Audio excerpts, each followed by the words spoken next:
Hello everyone, I welcome you back to our channel Path to Pinnacle. Dear students, hopefully you are fit and fine. So today we are going to discuss about new chapter number 3 of NCERT, that is current electricity. तो current electricity basically अगर हम बात करें तो current plays a very important role in our day to day life. हम लोगों ने देखा है हमारे घर में भी इलेक्ट्रिसिटी आती है, that is are different types of electricity, it is known as alternating current. And today we are going to discuss about DC current. तो बेसिकली आज हम डीसी सर्किट पढ़ेंगे, थ्योरी पढ़ेंगे डीसी करंट, तो कैसे प्रोड्यूस होता है, क्या काम करता है, क्या क्या उसके इफ़ेक्ट्स होते हैं और बेसिकली ये होता क्या है, क्यों करंट मतलब हम क्या बोलते हैं कि करंट फ्लो कर रहा है। तो बेसिकली अगर हम बात करें, इससे पहले हम लोगों ने इलेक्ट्रोस्टैटिक पढ़ा था and that is study of charge at rest. तो इलेक्ट्रोस्टैटिक में हम लोगों ने जितनी भी चार्ज की प्रॉपर्टी पढ़ी थी वो सभी की सभी, बट हम लोगों ने वहाँ भी पढ़ा था कि जो चार्ज है वो रेस्ट पर है ना। लेकिन अभी जो हम पढ़ रहे हैं डेट इज करंट इलेक्ट्रिसिटी, और हम लोगों को पता है करंट क्या होता है डियर स्टूडेंट। तो अगर हम बात करें करंट, तो flow of charges per unit time, flow of charges per unit time. तो चार्जेस के फ्लो को ही हम लोग करंट के नाम से बोलते हैं, और इसका फॉर्मूला हम लोगों ने पढ़ा था I is equal to Q by T, that is I is your current, Q is your charge and T is your time। फिर वही अगर flow of charges constant flow है तो हम लोग I को लिख सकते हैं, I एवरेज को we can define it, I average is defined as delta Q by delta T, है ना। तो इसकी यूनिट अगर हम बात करें तो unit is comes out to be coulomb per second, या इसी को हम लोग एम्पियर भी बोलते हैं, जो कि हम लोगों ने 11th स्टैंडर्ड में पहले चैप्टर में पढ़ा था कि करंट एक वो फिजिकल क्वांटिटी है जिसकी यूनिट हम एम्पियर बोलते हैं। चलिए, और अगर करंट वेरी कर रहा है तो हम लोग वहाँ पे आई इंस्टेंटेनियस के बारे में डिफाइन करेंगे, जो कि हम लोगों को डिफरेंशिएशन और इंटीग्रेशन की नॉलेज है। तो we can define is I instantaneous अगर flow of rate rapidly change हो रहा है, फ्लो कांस्टेंट नहीं है, तो we can define it D Q by D T. Again unit वही रहेगी हमारे पास एम्पियर या कूलम्ब पर सेकेंड। एम्पियर ज़्यादा कॉमनली यूज्ड है, जो भी आप घर में जितने भी इलेक्ट्रिकल डिवाइसेस वगैरह लेके आते हैं तो उसमें भी वोल्टेज और करंट को स्पेसिफाइड किया होता है कि ये पर्टिकुलर वोल्टेज है और इतना पर्टिकुलर करंट इसमें फ्लो करता है। चलिए, तो बेसिकली आज हम बात करेंगे करंट। तो करंट जैसे कि हम लोगों ने बोला flow of charges per unit time, ये उसका इस आई इंस्टेंटेनियस करंट का फॉर्मूला हो गया D Q by D T. I average की अगर हम बात करेंगे तो delta Q by delta T. Let us suppose अगर हम लोगों के पास कोई भी एक इक्वेशन गिवन है, Q that is charge is a function of 4t square plus 3t plus 5, ठीक है, और हमसे बोला गया calculate the average current, calculate the average current from t equal to 0 to t equal to 5। तो वही है t equal to 0 to t equal to 5, this is a finite interval, और फाइनाइट इंटरवल की बात करते तो अपन लोग एवरेज निकालेंगे। तो उसके लिए हम लोग क्या करेंगे, पहले t की वैल्यू पे 0 पे देखेंगे चार्ज कितना है, तो q when t equals to 0 it comes out to be 5, and when t equal to 5 तो it comes out to be 4 into t का स्क्वायर यानी 5 का square 25 plus 3 into 5 and plus 5. This is charge flowing at t equals to 5 second.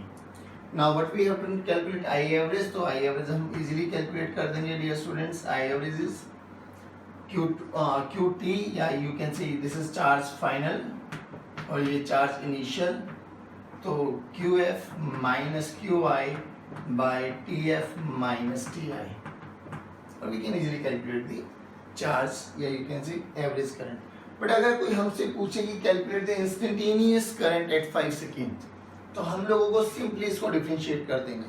तो what will at t equals to 5 dq by dt, what will get 4 twice of t, differentiation अपन को करना है, plus 3 plus 0। Now t equals to 5 से गिनते what will get I instantaneous, और I instantaneous की value अपन को कितनी मिल जाएगी बच्चों, 5 to 10 40 plus 3 यानी it's comes out to be 43 ampere. यहाँ पे वैल्यू पुट करें तो what will get 100 plus 15 plus 5 यानी 120। 100 इनिशियल कितना था 5, तो 120 minus 5 by 5 minus 0, तो what will gate 115 by 5। It comes out to be 5 1 5 5 2 10 5 3 यानी 23 एम्पियर। ठीक है ना, जो कि हमें दिखाई दे रहा है कि 5 सेकंड के बाद और इंस्टेंटेनियस ये एवरेज आया करंट कि एवरेज कितना फ्लो किया है फर्स्ट 5 सेकंड में, वो है इंस्टेंटेनियस की जब 5 सेकंड हो गए हैं तो क्या करंट रहा होगा। तो this is the simplest version जो हम लोग 11th में भी पढ़ते आए हैं कि how to calculate average, we average and we instantaneous निकालते थे, सेम वे में हम ये भी निकालेंगे I average and I instantaneous. तो आई होप ये चीज़ आपको समझ में आई होगी। सेकेंडली अगर हम बात करें इससे थोड़ा सा आगे चलते हैं, तो हम लोगों ने देखना है कि करंट कहाँ पे फ्लो करता है। तो हम लोगों ने मेटल्स पढ़े थे भाई, मटेरियल्स पढ़े थे, 2 प्रकार के होते हैं, एक कंडक्टर एक इंसुलेटर। और कंडक्टर में हम लोगों ने इलेक्ट्रोस्टैटिक में बताया था कि फ्री चार्ज कैरियर्स होते हैं जो इलेक्ट्रिक फील्ड के इन्फ्लुएंस में आके मोशन करते हैं, और वो जब तक करेंगे मोशन जब तक उनका नेट इलेक्ट्रिक फील्ड 0 ना हो जाए। यानी हम लोगों ने आइसोलेटेड कंडक्टर, अगर हम इलेक्ट्रोस्टैटिक की बात करें तो हम लोगों ने आइसोलेटेड कंडक्टर के बारे में पढ़ाई की थी। और आइसोलेटेड कंडक्टर में हम लोगों ने क्या देखा था कि कोई भी कंडक्टर था, अगर हम उसको एक्सटर्नल इलेक्ट्रिक फील्ड के इन्फ्लुएंस में रखते हैं तो व्हाट विल रियलाइज्ड कि जो इसमें फ्री चार्ज कैरियर्स है उन पे एक फोर्स लगेगा जिसके कारण यहाँ पर नेगेटिव चार्ज आ जाएगा और यहाँ पे डेफिशिएंसी हो जाएगी तो पॉजिटिव चार्ज। तो व्हाट विल हैपन नेक्स्ट, एक ई इंड्यूस्ड बन जाएगा और चार्जेस जब तक फ्लो करते रहेंगे जब तक ई इंड्यूस्ड और ई एक्सटर्नल बराबर ना हो जाए, ई इंड्यूस्ड और ई एक्सटर्नल बराबर ना हो जाए। यानी कुछ ही टाइम के बाद यहाँ पर इलेक्ट्रिक फील्ड कितनी हो जाएगी 0, और इस इलेक्ट्रिक फील्ड को 0 होने में कोई 1 घंटा 2 घंटे का टाइम नहीं लगता। With in micro seconds charges इतनी जल्दी एक्यूमुलेट हो जाते हैं ऑन दी आउटर एजेस पे या आउटर सरफेस, मतलब एक्सट्रीम साइड्स पे, कि इलेक्ट्रिक फील्ड इंड्यूस के कारण is equal to E external, तो नेट इलेक्ट्रिक फील्ड कंडक्टर में 0 हो जाती है। बट ये केस था जब हमारे पास आइसोलेटेड कंडक्टर था। लेकिन अभी करंट इलेक्ट्रिसिटी की बात करेंगे तो हम लोग उस कंडक्टर को कनेक्ट कर देंगे किसी भी वायर के साथ, बैटरी के साथ या सेल के साथ। तो उस केस में हम लोग कंडक्टर में इलेक्ट्रिक फील्ड इंट्रोड्यूस कर सकते हैं। याद रहे, एक्सटर्नल में इलेक्ट्रिक फील्ड 0 रहेगी, लेकिन अगर वही कनेक्टेड कंडक्टर आ गए तो वहाँ पर इलेक्ट्रिक फील्ड हो सकता है। तो इलेक्ट्रिक फील्ड का फॉर्मूला हम लोगों ने पढ़ा था E=dV/dr या V/r। यानी अगर ये एक कंडक्टर है, इस कंडक्टर के अक्रॉस में एक सेल लगा दूं, ठीक है, अगेन कंडक्टर है but now this is connected conductor and this is isolated conductor. तो this is the basic difference. क्योंकि कई बच्चों को डाउट होता है कि सर अभी तक हम लोगों ने पढ़ा था कि electric field inside a conductor 0 होता है, लेकिन करंट इलेक्ट्रिसिटी में हम पढ़ेंगे कि इन अ कंडक्टर जैसे ही हम लोग पोटेंशियल डिफरेंस लगाएंगे इलेक्ट्रिक फील्ड सेटअप हो जाएगा।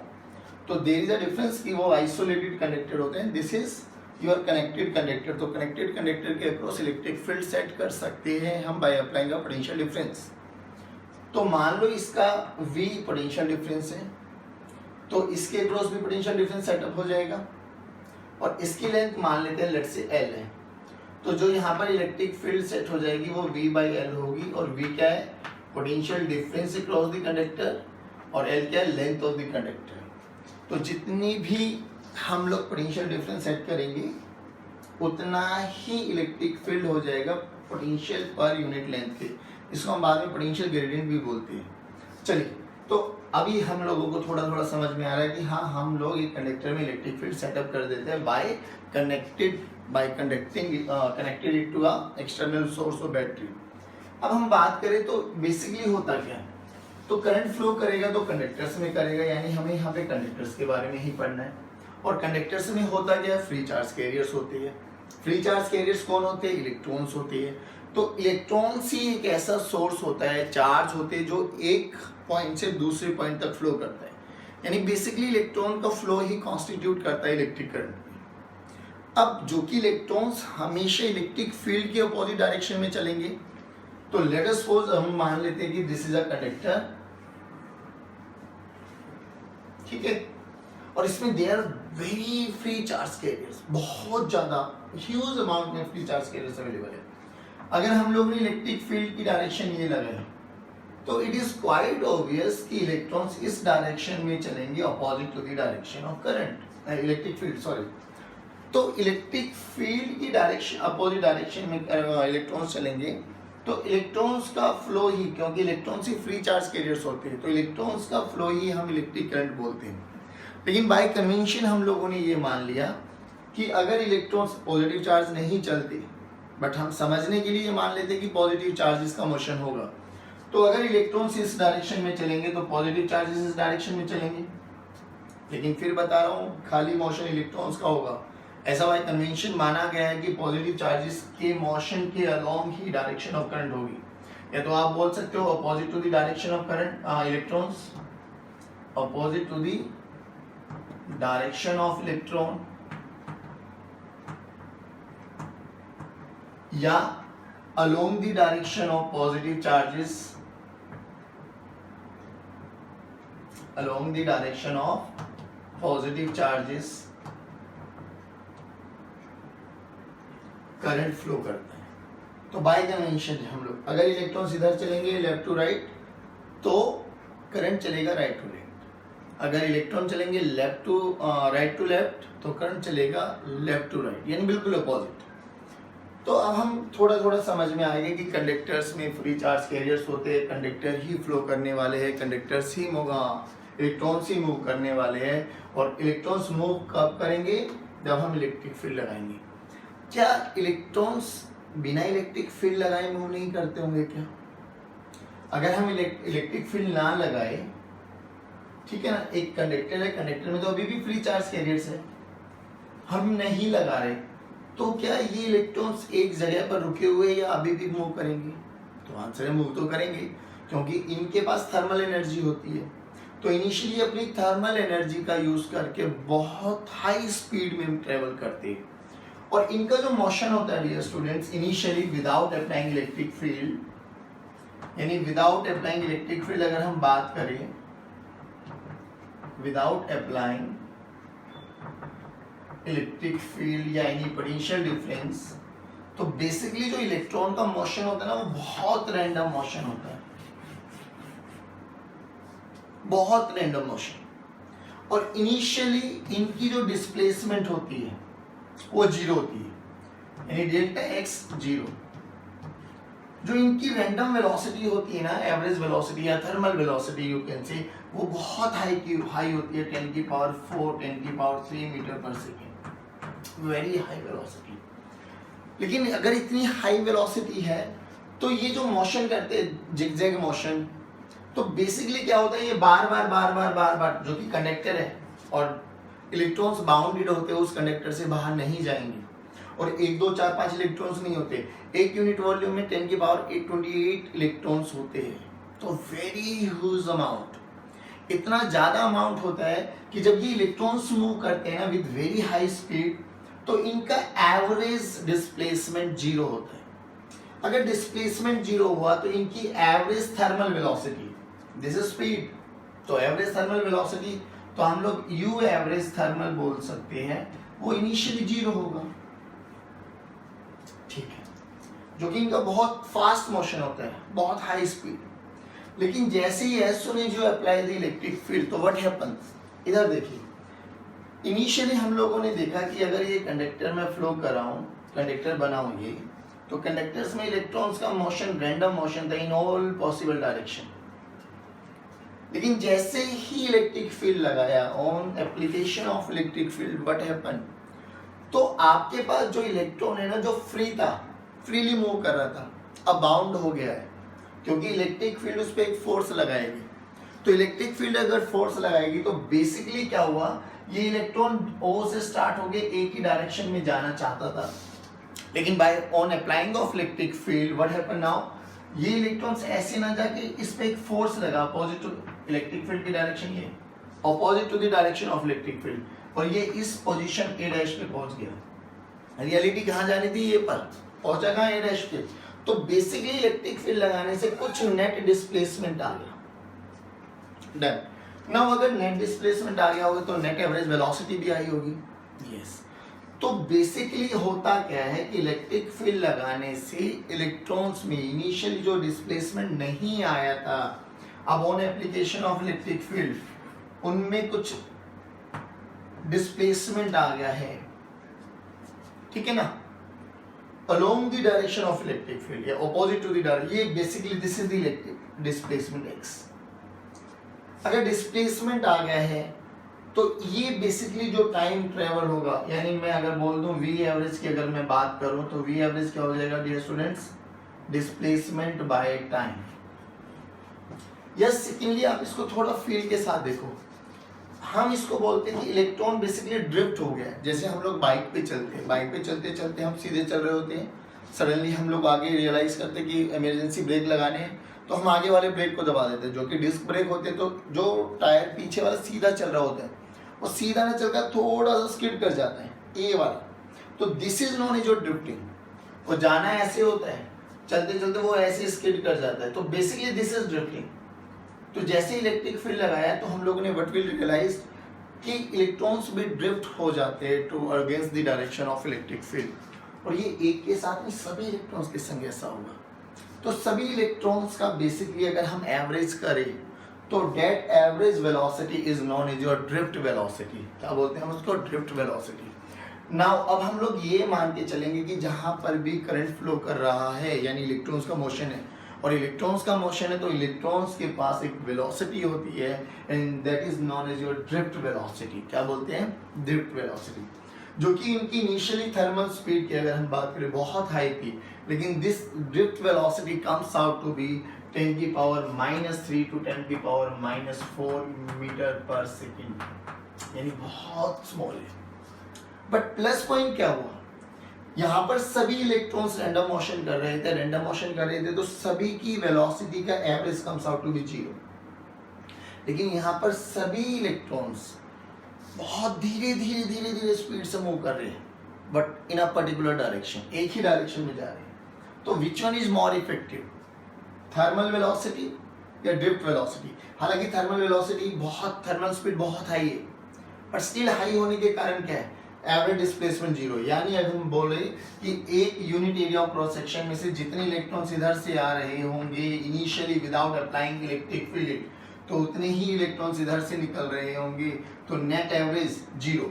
लेकिन एप्लीकेशन ऑन इलेक्ट्रिक फील्ड से क्या हुआ, सभी के सभी इलेक्ट्रॉन्स एक ही पर्टिकुलर डायरेक्शन में चल रहे होंगे।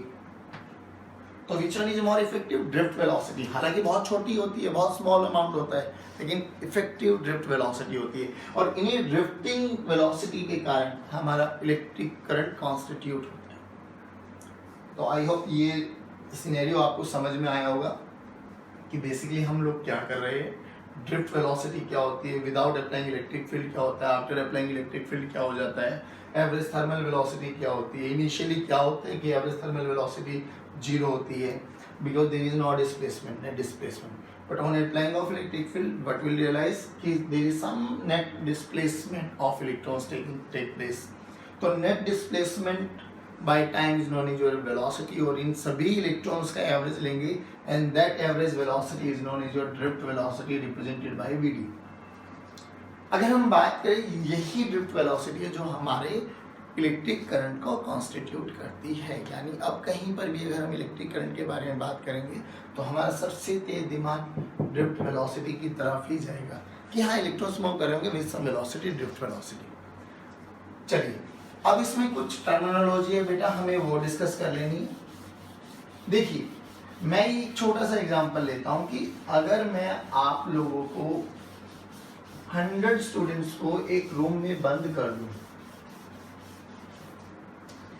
100 स्टूडेंट्स का कलेक्शन लिया मैंने और इस रूम में मैंने बंद कर दिया, तो ऑब्वियसली भीड़ हो गई। अब भीड़ होने के बाद मैंने सभी की आंखों पे पट्टी बांधी, तो कोई किसी को नहीं देख पा रहा। और सडनली व्हाट वी रियलाइज, हम लोगों ने उनको मतलब कुछ भी ऐसा बोला कि यू स्टार्ट मूविंग, ऐसे कि हमने उनको मार लगानी स्टार्ट करी। अगर मार लगानी स्टार्ट करी तो क्या हुआ, सभी बच्चों में भगदड़ मची। भगदड़ मची तो हुआ क्या, सभी एक दूसरे के साथ टकराने लगे, क्योंकि सबको मार से बचना है। अगर टकराने लगे तो हुआ क्या, कोलिजन हुआ। बेसिकली कोलिजन होगा, तो कोलिजन होने से क्या होता है, कहीं पर भी कोलिजन होता है तो बेसिकली एक अपोजिशन प्रोवाइड होती है, रास्ते में बाधा बन जाती है, वो आगे फ्लो नहीं करने देते। नाउ जितनी भी 100 स्टूडेंट्स हैं उनको consider as a charge. Electrons सभी मूव कर रहे हैं रैंडम वेलोसिटी, थर्मल वेलोसिटी से बहुत तेज डायरेक्शन में, तो नंबर ऑफ कोलिजन बहुत बड़े होंगे। यस, तो कोलिजन बड़े होंगे तो बेसिकली हुआ क्या कि अगर हम बात करें कि ये एक कोलिजन हुआ, ये दूसरा कोलिजन हुआ, एक कोलिजन से दूसरे कोलिजन तक का जो भी टाइम था उसको हम रिप्रेजेंट करते हैं रिलैक्सेशन टाइम। समझने के लिए ऐसे मान लो कि एक इलेक्ट्रॉन यहाँ पे टकराया, फिर चला, तो इस ड्यूरेशन, इस पीरियड तक वो रिलैक्स है, there is no collision at all. तो यहाँ पे कोलिजन नहीं हुआ, तो दूसरे के साथ टकराया, फिर ये टाइम जो भी बोलते हैं हम इसको बोलते हैं रिलैक्सेशन टाइम। ठीक है, और इन्हीं दोनों सक्सेसिव कोलिजन्स के बीच की दूरी को हम बोलते हैं lambda. Now lambda is known as your mean free path. चलिए, तो ड्रिफ्ट वेलोसिटी कितनी हुई उसको कैलकुलेट करने के लिए हमारे पास बहुत सिंपल सा फंडा है। हम लोग दो तरीके से करेंगे, जो सीबीएसई प्रेफर करता है वो भी, और हम लोग नॉर्मली उसको एक लाइन में भी निकाल सकते हैं। तो एज यू नो डैट, अपन लोगों के पास एक इक्वेशन है, s equals to ut plus half at square, जो कि उनकी एवरेज वेलोसिटी 0 होती, s उनका मीन फ्री पाथ, तो lambda this is equals to 0 plus 1/2 a acceleration of electron into tau का square. Again we know that acceleration of electron कितना हुआ होगा, तो बेसिकली हुआ कि इलेक्ट्रॉन पे फोर्स लगा, फोर्स कितना लगा, q into e। What is q, charge of electron, तो एक्सेलरेशन कितना आ गया, divided by mass of electron is equal to acceleration of electron. तो this is the acceleration experienced by the electron जब हम लोगों ने इलेक्ट्रिक फील्ड लगाया। तो अगर अपन इस वैल्यू को यहाँ पे पुट करें तो what will get, lambda this is equals to 1/2 again E by m mass of electron into tau का square. Now what is lambda? तो जब हम लोगों ने इलेक्ट्रिक फील्ड लगाया तो इलेक्ट्रॉन यहाँ से यहाँ तक आया। अगर इलेक्ट्रिक फील्ड ये लगाई हम लोगों ने तो यहाँ से यहाँ तक आया with some velocity vd, with some time tau, तो vd into tau this is equals to 1/2 e by me tau square. Tau will cancel out, so we get drift velocity comes out to be 1/2 e tau by m। ठीक है ना, देखो ध्यान से, e tau by m। तो हम लोगों को यहाँ से बड़ा सिंपल सा फंडा मिल गया, क्लियर व्यू कि ड्रिफ्ट वेलोसिटी का जो फॉर्मूला होता है ना, e tau by m, 1/2 is a constant. लेकिन जो हम लोगों की बुक्स में, कई बुकों में ये मिलेगा 1/2 e tau by m, कई किताबों में हमें ड्रिफ्ट वेलोसिटी मिलते हैं e tau by m बस। तो वो e tau by m भी आ सकता है, दोनों सेम ही है, ये बेसिकली 1/2 इज अ कांस्टेंट। तो बेसिकली अगर हम बात करें तो ड्रिफ्ट वेलोसिटी इनिशियली, अगर हम वो वाली बुक में जो लिखी हुई है उनको क्या बोलते हैं कि initially average thermal velocity, average बोले तो u एवरेज, कि जब हम लोगों ने इलेक्ट्रिक फील्ड नहीं लगाया, विदाउट इलेक्ट्रिक फील्ड, तो u1 plus u2 up to un सभी की इनिशियल वेलोसिटी का average its comes out to be 0। तो हम लोगों ने बोला u average is comes out to be 0। Now on applying of electric field, on applying electric field लगाए तो उसमें क्या है, एक्सेलरेशन आया। एक्सेलरेशन आया तो क्या हुआ, न्यू वेलोसिटी कितनी बनी, v1 is equal to u1 plus a tau 1। Acceleration सभी इलेक्ट्रॉन्स का सेम रहेगा, बट रिलैक्सेशन टाइम सभी इलेक्ट्रॉन्स का अलग अलग हो सकता है, क्योंकि हो सकता है एक बिल्कुल पास में हो, थोड़ा दूर पे हो, तो पास वाले के साथ बहुत जल्दी कोलाइड करेगा और सेकंड वाले के पास थोड़ा सा लेट कोलाइड करेगा, तो सबका रिलैक्सेशन टाइम अलग अलग हो सकता है। सिमिलरली v2 कितना बनेगा, u2 plus a tau 2 and up to vn कितना बनेगा, un plus a tau n। फिर हमने क्या बोला था, इन सब का एवरेज ही एवरेज वेलोसिटी कहलाया जाता है।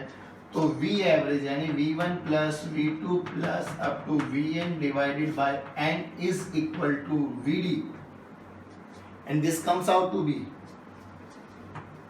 u1 plus u2 plus un by n, u1 plus u2 plus up to un by n plus a common out ले लिया मैंने, a कॉमन, तो tau 1 plus tau 2 up to tau n by n, जो कि हम लोगों को पता है ये वही u एवरेज बना इनिशियल, तो इट इज 0, तो what will get, drift velocity comes out to be 0 plus a tau average, tau 1 plus tau 2 plus tau n is average, tau average. तो ड्रिफ्ट वेलोसिटी का फॉर्मूला कितना बना बच्चों, a into tau average, again a तो वही है e by m, तो what will get, drift velocity is vd, this is equals to e tau by m।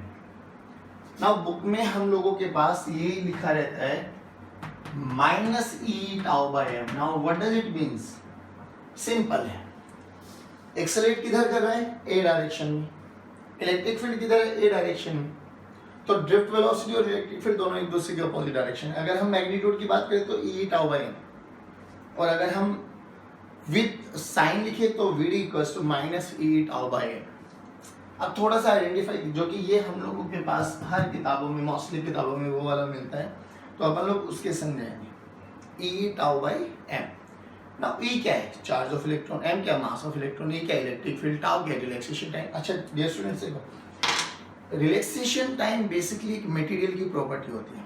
मान लो मैंने एक आयरन लिया, एक कॉपर लिया और एक सिल्वर लिया, तो तीनों ही केसेस में टाउ की वैल्यू अलग अलग होगी, बट अगर मैं बात करूं एक कांस्टेंट टेम्परेचर पर आयरन, तो constant temperature let's say 30 degree, तो 30 डिग्री पे आयरन का टाउ सेम रहने वाला है, चाहे मैं उस आयरन के 100 टुकड़े ले लूं, 1000 टुकड़े ले लूं या एक पीस ले लूं। Tau is the property of material, जब तक मटेरियल और टेम्परेचर चेंज नहीं करेंगे टाउ चेंज नहीं होगा। ना ये टेम्परेचर का क्या सीन है सर, इधर देखिए, हमने क्या बोला कि बेटा मान लो ये दो इलेक्ट्रॉन्स एक दूसरे के साथ स्ट्राइक कर रहे थे और इसको टाइम लगा 2 माइक्रोसेकंड, मतलब 2 सेकंड मान लेते, चलो समझ लेंगे पॉइंट ऑफ व्यू से, थर्मल वेलोसिटी थी, ठीक है। जैसे ही मैंने टेम्परेचर को इंक्रीज किया, now on increasing the temperature, तो इनकी वेलोसिटी कम होगी ज्यादा होगी, ऑब्वियसली सर ज्यादा होगी, ज्यादा होगी तो जो ये कोलिजन का टाइम है ये कम या ज्यादा, ऑब्वियसली सर अब 1 सेकंड में हो जाएगा वो। तो बेसिकली हम बोल सकते हैं कि जो टाउ रिलैक्सेशन टाइम है is inversely proportional to temperature, यानी जैसे जैसे टेम्परेचर को बढ़ाते रहेंगे वैसे वैसे टाउ चेंज होता रहेगा, जैसे जैसे टाउ चेंज होता रहेगा वैसे वैसे वीडी चेंज होता रहेगा। लेकिन एट कांस्टेंट टेम्परेचर अगर हम बात करें तो ई टाउ बाय एम भी कांस्टेंट वेलोसिटी आएगी। अच्छा अब थोड़ा दिमाग घुमा हमारा कि सर यहाँ पे वीडी की वैल्यू ए टाउ यानी एक्सेलेरेशन आ रहा है, और एक्सेलेरेशन आ रहा होगा तो there must be some change in velocity. वहाँ पे आप बोल रहे हो कि वीडी कांस्टेंट है, हाँ वीडी बेसिकली कांस्टेंट है क्योंकि इलेक्ट्रॉन्स देखो ना कितने सारे, बहुत सारे इलेक्ट्रॉन्स है। जैसे ये लेट्स से मैं एक पार्टिकल हूँ, मुझे एक्सेलेरेशन मिले, एक्सेलेरेशन मिलके जैसे ही मैं एक्सेलेरेट किया साथ के साथ कोलिजन हो गया, क्योंकि यहाँ पे समझो एक रूम में 1000 बच्चे हैं और मुझे एक दीवार से दूसरी दीवार तक जाना है ट्रेवल करते हुए, तो एक बच्चे ने मुझे धक्का दिया लेकिन मैं साथ के साथ ही कोलिजन हो गया तो मेरी वेलोसिटी डाउन, फिर दूसरे बच्चे ने धक्का दिया फिर डाउन, तो एक्सेलेरेट करने का मौका ही नहीं मिल पा रहा मुझे। तो this is a constant velocity at constant temperature. I hope ये पॉइंट समझ में आ गया होगा, क्योंकि कई बार एक नंबर में कॉन्सेप्चुअल क्वेश्चंस में पूछा जाता है कि drift velocity is a constant velocity और एक्सेलरेटेड वेलोसिटी, तो जो कि अपन लोग एक्सेलेरेशन से निकालते तो हम लोग डायरेक्ट मार्क कर देते एक्सेलरेटेड वेलोसिटी। बट समझो ये एक्सेलरेटेड वेलोसिटी क्यों नहीं है, क्योंकि एक इलेक्ट्रॉन को एक पॉइंट से लेकर दूसरे पॉइंट तक जाना है और बीच में लाखों इलेक्ट्रॉन्स मिलेंगे। तो जैसे ही एक इलेक्ट्रॉन एक्सेलरेट होगा उसको सडनली कोलिजन हो जाएगा, फिर एक्सेलरेट फिर कोलिजन, तो लमसम इसकी वेलोसिटी विल रिमेन कांस्टेंट। तो ई टाउ बाय एम। फिर हम लोगों ने बोला tau is the property of material, जो कि टेम्परेचर और मटेरियल पे डिपेंड करती है। जब तक एक मटेरियल का टेम्परेचर कांस्टेंट रहेगा टाउ विल रिमेन कांस्टेंट। तो at constant temperature V D will be constant. Potential difference हम लोगों ने लगा दिया, पड़े ई की वैल्यू क्या होगी वी बाय एन। तो हम लोग वीडी का एक और फॉर्मूला लिख सकते हैं, e tau by m v by n. V क्या है पोटेंशियल डिफरेंस और एन क्या है लेंथ ऑफ द कंडक्टर। तो आई होप ये सब चीजें आप लोगों को समझ में आया होगा। ड्रिफ्ट वेलोसिटी क्या होता है, इलेक्ट्रॉन ड्रिफ्टिंग करते हुए एक एंड से दूसरे एंड तक जाते हैं और इलेक्ट्रॉन का ड्रिफ्टिंग ही कॉन्स्टिट्यूट करता है इलेक्ट्रिक करंट को। और ये कब होता है जब हम लोग इलेक्ट्रिक फील्ड लगा देते हैं। Without electric field electrons move करते हैं रैंडम मोशन में और उनका वी एवरेज क्या होता है 0। चलिए अब आगे चलते हैं। हम लोगों ने बेसिकली क्या किया, तो हम लोग अब थोड़ा बैटरी के बारे में एनालाइज करते हैं। इनिशियली कैपेसिटर में भी बताया था, यहाँ पे भी बता रहे हैं कि भैया this is your cell and this is the potential difference between these two terminals and this is known as your higher potential and this is known as your lower potential। ठीक है, तो हम लोग क्या बात करते हैं कि अगर इनके बीच में 10 वोल्ट है तो दिस इज 0 दिस इज 10, या इसको -2 इसको 8 ले सकता हूँ and depending upon the situation मैं इसको कुछ भी कंसीडर कर सकता हूँ। But for me this is the simplest version. भाई एक पोटेंशियल को 0 मान लिया, एक को 10 मान लिया मैंने। चलिए अब जो कि हम लोगों ने कंडक्टर में कैपेसिटर में आप लोगों को बताया गया था लाइव वायर का कॉन्सेप्ट, सेम वही कॉन्सेप्ट यहाँ पे लगता है कि अगर ये एक लाइव वायर है, लाइव वायर में जिसका इंटरनल रेजिस्टेंस 0 मान के चलते हैं हम लोग, तो there is no potential difference, यानी यहाँ पे भी 0 वोल्ट होगा, यहाँ पे भी 0 वोल्ट होगा, यहाँ पे भी 0 volt. If this is at 10 volt तो this is also at 10 volt, this is also at 10 volt and this is also at 10 volt. तो बेसिकली बैटरी क्या करती है, बैटरी 2-3 काम करते हैं, ध्यान से सुनिए। एक तो जिस भी कंडक्टर के अक्रॉस लगा देंगे, ये जितना पोटेंशियल डिफरेंस बैटरी का होता है उतना ही कंडक्टर के अक्रॉस सेट कर देता है। सेकेंडली बहुत सारी बुक्स में लिखा रहता है कि बैटरी प्रोड्यूसेस चार्ज, तो ये हमेशा गलत होता है। बैटरी कभी भी चार्ज पैदा नहीं करती। हाँ, बैटरी चार्ज को एक पॉइंट से दूसरे पॉइंट तक फ्लो करा सकती है, कराती है। वो कौन से पॉइंट होंगे, जैसे कि इसके लिए हम लोगों ने कैपेसिटर में भी बात करी थी, यहाँ पे भी हल्का सा आइडिया दे देता हूँ कि अगर हमें टंकी भरनी है तो पानी को हम नीचे से ऊपर पहुँचाते हैं ना, तो वी नीड अ मोटर। बिना मोटर के नीचे से ऊपर पहुँचाओ, तो नीचे अगर हम बात करें तो ये लोअर लेवल होता है, ऊपर अगर हम बात करें तो this is at higher level. पानी को कंसीडर एज योर चार्ज, पानी को चार्ज मान के चलो। अब पानी को कहां से पहुंचाना है, लोअर पोटेंशियल से हायर पोटेंशियल, तो we need a motor and that motor is basically a battery. तो हमें बैटरी की जरूरत पड़ती है। लेकिन अगर ऊपर से नीचे आना है तो we need not to apply a motor, यानी कोई बैटरी की जरूरत नहीं पड़ती है, तो चार्ज अपने आप ही ऑटोमेटिकली फ्लो कर जाता है। तो बेसिकली बैटरी क्या करती है, battery provides energy to the charge carriers. फिर चार्ज कैरियर्स उस एनर्जी को लेके क्या करता है, हमारे घर में जितनी भी इलेक्ट्रिकल डिवाइसेस लगी होती है वो हर एक डिवाइस में अपनी एनर्जी को डिस्ट्रीब्यूट कर देता है।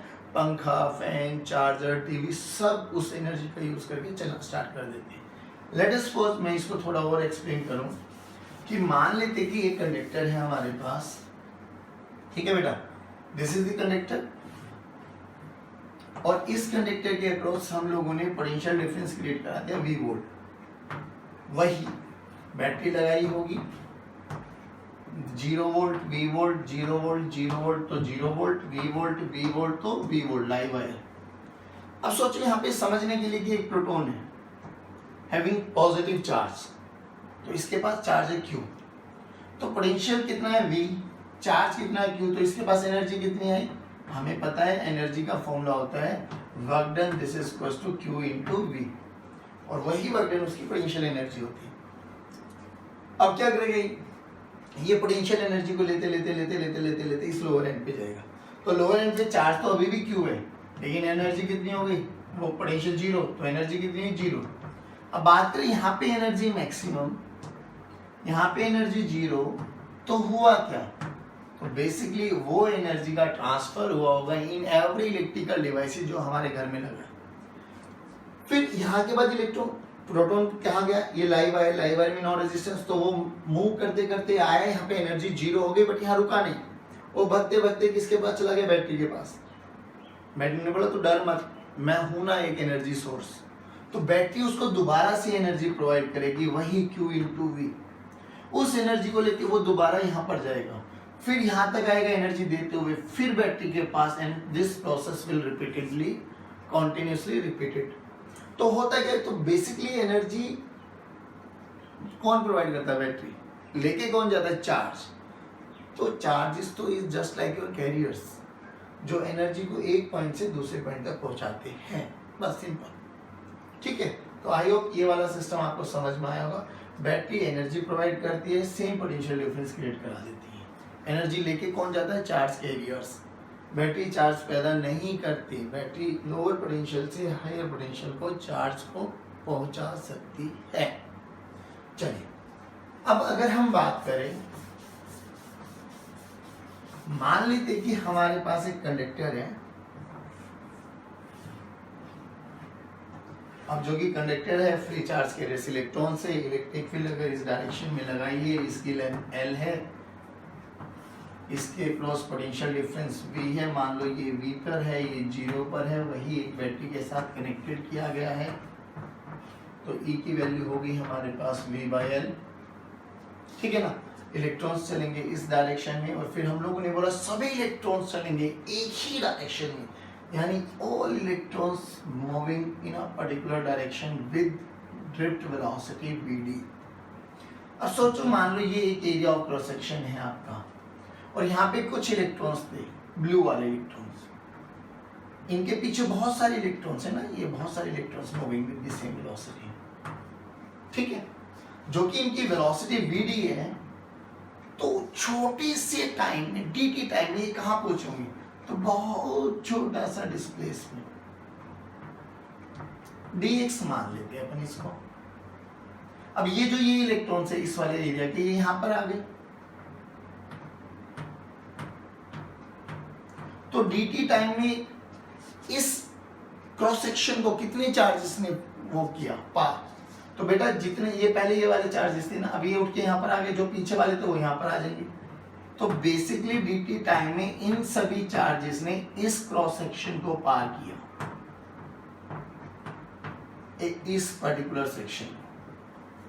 ठीक है ना, तो करंट कितना फ्लो हुआ, तो अपन लोग बोलते हैं I = dq/dt, जो कि बहुत छोटा सा टाइम है, dq/dt। एग्री करते हैं? हाँ। अब चार्ज कितना, चार्ज इस एरिया ऑफ क्रॉस सेक्शन में कितने चार्ज हैं, तो यहाँ पर हम डिफाइन करते हैं एक नई terminology, that is n। What is n? n is your number, charge density भी बोलते हैं इसको, number of charges per unit volume, number of charges per unit volume. ठीक है, number of charges per unit volume. चलिए, तो अब कितने चार्ज ट्रांसफर हुए होंगे सर, इतने। अब वॉल्यूम है बेसिकली, एन क्या है, number of charge per unit volume. मुझे तो dq चार्ज चाहिए, तो इसको मैं वॉल्यूम से ही डिवाइड कर दूं, तो वॉल्यूम कैंसिल आउट, तो what will gate, charge. Okay, done ना।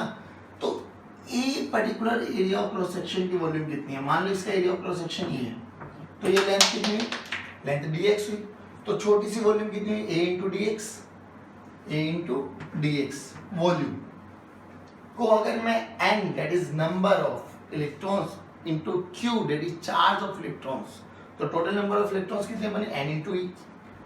तो dq को देखो क्या लिखेंगे हम लोग, n into e number into q charge into volume a into dx divided by dt। अब dx कितना, सर dx ये लेंथ है, कितने टाइम में, dt टाइम में, कितनी वेलोसिटी से vd, तो हमें पता है डिस्प्लेसमेंट को हम क्या लिखते हैं, वेलोसिटी इनटू टाइम। ठीक है, चलिए, तो I this is equals to dq by dt, this is equals to NEA vd into dt by dt, dt will cancel out, नहीं तो डायरेक्ट आप यहाँ पे बोल भी सकते थे dx बाय dt ही vd होता है हमारे पास, वो भी यही होता। चलिए, तो व्हाट विल गेट, I की वैल्यू क्या आई, NEA vd, और याद कैसे करेंगे कि I जो होता है वो वीना के बराबर होता है vd ENA। I और करंट, यानी करंट और ड्रिफ्ट वेलोसिटी में एक रिलेशन होता है कि I equal to V N A, I equal to V N A. Now what is V N A, vd ENA, vd drift velocity, E charge of electron, N number density, charge density, A area of cross section. I hope ये समझ में आया होगा आपको, drift velocity का relation समझ में आया होगा आपको। अब अगर हम बात करें तो this is very important relation जो इस साल 2019 में CBSE में पूछा गया था कि what is the relation between I and drift velocity, Veena, vd ENA। ठीक है ना। अब नाउ अगर हम बात करें तो again we know that vd की वैल्यू तो हम लोगों को पता है E टाउ बाय m,